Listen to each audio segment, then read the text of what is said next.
So in this lecture, we're going to see examples of conditioning by events. Okay, so you have a random variable, it has a certain distribution, and then I want to condition the random variable on an event based on the random variable. Okay, and based on that, I want to do some computations. You saw Professor Arvind's lectures, which describe all these things in nice detail, and he's also given some nice examples. So I'm going to take some simple examples and illustrate how that happens. And also another thing we will look at in this lecture is indicator random variables. Okay, so indicator random variables are extremely useful in many practical cases when you want to model something or when you want to write out an event carefully using random variables. So I will use that example also. Okay, so let's begin with conditioning. Okay.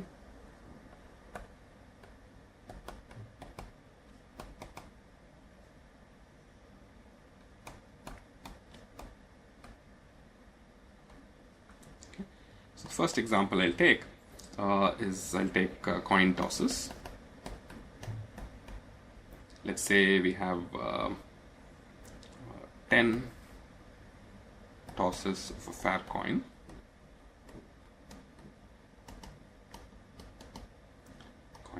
And my random variable x is number of heads. Okay, so we've seen the distribution here.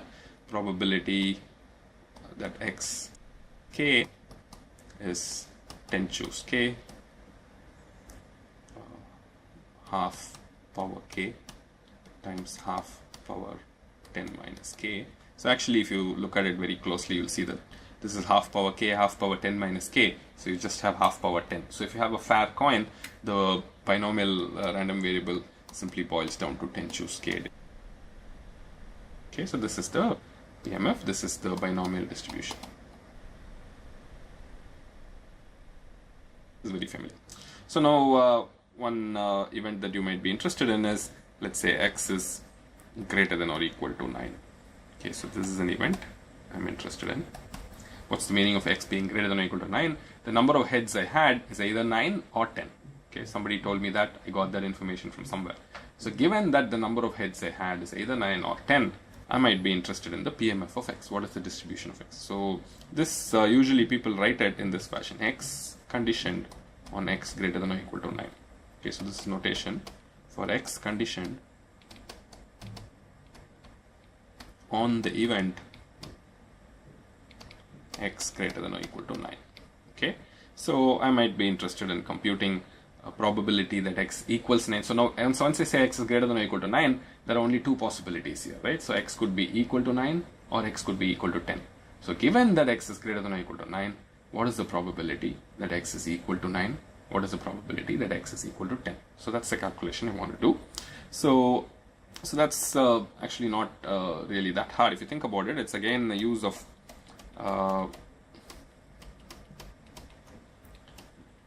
it's the use of the conditional probability definition. So you'll have to do probability of x equal to 9 intersect x greater than or equal to 9, okay, divided by probability that x is greater than or equal to 9. Okay, so x equal to 9 intersect probability that x greater than or equal to 9. Hopefully you agree with me. Simply probability that x equal to 9 divided by probability that x is greater than or equal to 9. Okay, so you'll get a very simple sort of answer here: 10 choose 9 divided by 2 power 10, whole thing divided by 10 choose 9 divided by 2 power 10 plus choose 10 divided by 2 power 10. Okay, so this 2 power 10 and all that will cancel, and if you think about it, 10 choose 9 is simply the same thing as 10 choose 1. Okay, that's just 10. So it's 10 by 10 plus 1. So that's just 10 by 11. Okay, so that's the probability that x equals 9 given x greater than or equal to 9. And same way you can compute probability that x equals 10 given x greater than or equal to 9, and that will simply work out to 1 by 11. Okay, so if you want to think of the PMF, of x given x greater than or equal to 9, okay, this guy has a distribution. It takes just two values, 9 and 10. It takes 9 with probability 10 by 11 and 10 with probability 1 by 11. Okay, so this is the conditional distribution that we have derived.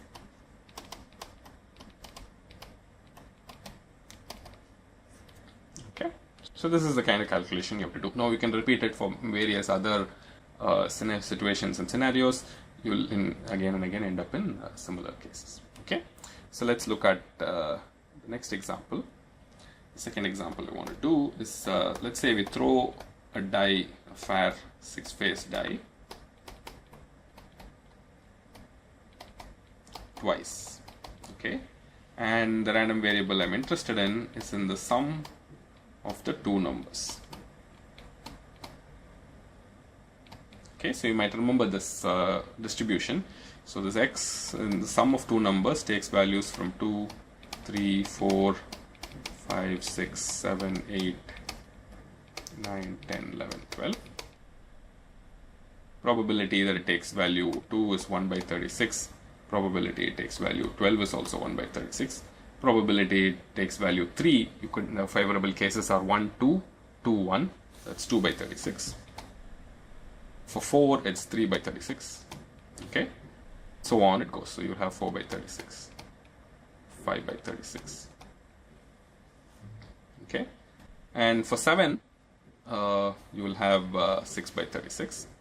Yeah, so you'll have 6 by 36. And then it will start decreasing. You'll have again 5 by 36. For 8, you have to start with 2, right? So 2 plus 6, 3 plus 5, 4 plus 4, 5 plus 3, 6 plus 2. Okay, so you only have 5 possibilities there. Again, 4 by 36, 3 by 36, 2 by 36, and 1 by 36. So that's the PMF for this distribution. Okay, so we've done this earlier in an example. Now, if you start conditioning, supposing I want to condition x given x is greater than or equal to, let's say, 9. So this, I'm going to do this a little bit quicker. Maybe I'll show you one or two calculations. This would take 4 values, 9, 10, 11, 12. And what is the probability that it takes value 12 conditioned on greater than or equal to 9? That's going to be 1 by 36 divided by 4 by 36 plus 3 by 36 plus 2 by 36 plus 1. Okay, so that's just 1 by 10. Okay, so what about this guy? If you do the same calculation, you'll get 2 by 36 divided by the same denominator as here, right? So you'll have here, this is just 10 by 36. Okay, same denominator as here. So that ends up being 2 by 10. Okay, so what about 10 here? You have 3 by 10. Here you will have 4 by 10. Okay, so that's the conditional distribution for x. Okay, so these are relatively simple calculations to do. I just wanted to show you a few simple examples before you can look at more generic examples. So this is how you can do. So you can also do other conditioning. So for instance, I might want to condition x given x is between 4 and, okay, if you look at this event, then x can take values 4, 5, 6, 7. And what is going to be the probability here? So I'll do 7 in good detail. It's 6 by 36 divided by 4 to 7. So you have 3 by 36 plus 4 by 36 plus 5 by 36 plus 6 by 36. So that is just 6 by 18, right? So likewise, you'll have 6 being 5 by 18, 5 being 4 by 18, and 4 being 3 by 18. Okay, so likewise, you can do any other event. I mean, you don't have to have you have even a continuous range. You can even have something like, let's say, x conditioned on x equals 3, union with x equals 8, let's say.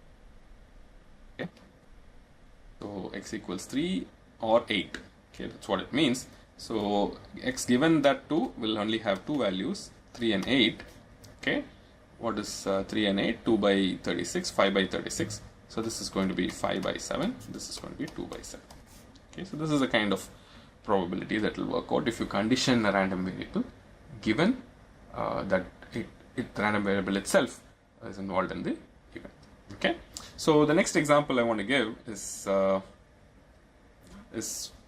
show indicator random variables.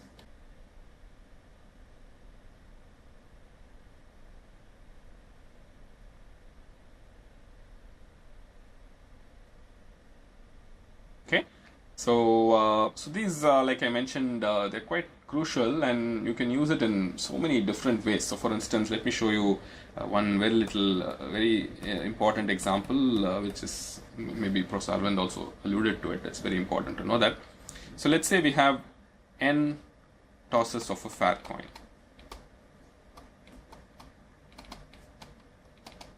Okay, so what one can do is you can define n random variables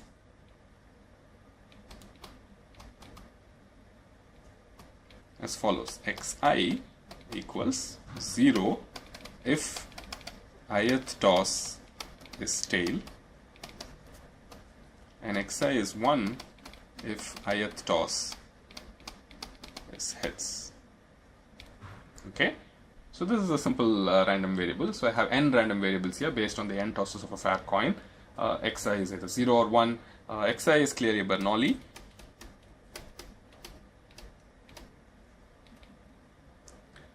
And the probability is half. Okay. Now xi is also an indicator random variable, right? So xi indicator for the event ith toss is head. So this is probably the simplest example that one can think of. And what's interesting about indicator random variables is you can combine them in different ways to create other very many interesting random variables. So for instance, I might want to define a random variable s, which is x1 plus x2 plus x3, so on till xn. Okay, this looks initially a bit complicated. I'm taking n indicator random variables and adding them together. But if you actually think about it, you do n coin tosses, define all these events x1, x2, x3 and add them up together. What will you actually get? This will actually be the number of heads in n tosses. Right? So that's quite easy to see. It's the number of heads in n tosses. And clearly we can see that this s, based on our prior knowledge, will be binomial with parameters n and half. Okay, so it's a binomial PMF, binomial distribution. So this is a very basic way in which you can use indicator random variables, and we'll see later on this kind of defining random variables and adding them up together, combining them in interesting ways, creating new functions of random variables is a very powerful way of generating other random variables and powerful way in modeling, because that's what happens in physical models and reality, right? So you have a few random variables that occur and then they start interacting, adding up, subtracting, becoming part of a function. So you really need to understand how this works out. Okay, so in this simple case it was quite important, quite easy to see, but you can have more complicated cases. So for instance, you can have a case where so you've seen from our previous example that this balls on bins ends up being a very notorious example for creating dependent random variables, dependent events and all that. So we'll see more on this later on, but let me just show you one simple case. So let's say we have 10 balls thrown into 5 bins. Okay, so I have bin 1, bin 2, bin 3, bin 4, bin 5. Okay, so after you throw, you can define a lot of random variables here. I'm going to define some indicator random variables. What is the indicator random variable? I might be interested in the event EI, which is bin I is empty. Okay, based on this, I can define an indicator. Usually, this is also a very good way of having an indicator. This is a good notation. You can put I of the event. Okay, this is going to be 0 if EI did not happen, and 1 if EI happened. So this is the indicator random variable for the event EI. So I of EI is going to be 0 if bin 1 is not empty, and I of E1, I of E1 is going to be 0 if bin 1 is not empty, and I of E1 is going to be 1 if B1 is empty. Okay, so that's the way to think about it. So equivalently, one can also write I of EI equals 0 if bin I is non-empty is 1 if bin I is empty. Okay, so you might want to look at, for instance, quite often we are interested in the number of empty bins.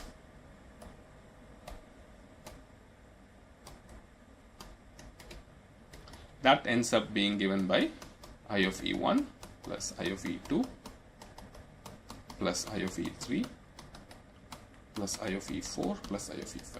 Okay, so this is the random variable which you can compose using indicator random variable. It's a very short way of writing it. If you don't like it, as I of EI.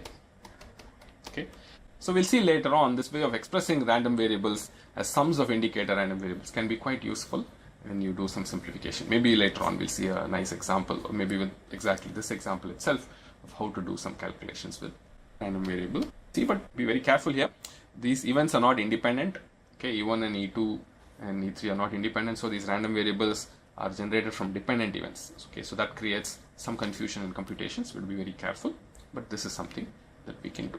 Okay, so stop here for the pick up.